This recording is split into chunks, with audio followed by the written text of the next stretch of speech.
బొమ్మల ఆట అని తెలుసు, కథ అని తెలుసు, కథ అని తెలుసు, కథలన్నీ కంచికే చేరునని తెలుసు, తెలుసు తెర తొలుగుతుందని, తెలుసు తెల్లారుతుందని,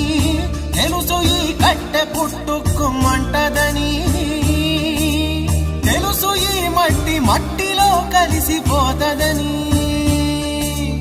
ఎన్ని తెలిసి రకాటంలో పడిపోతావో ఎందుకని మాయ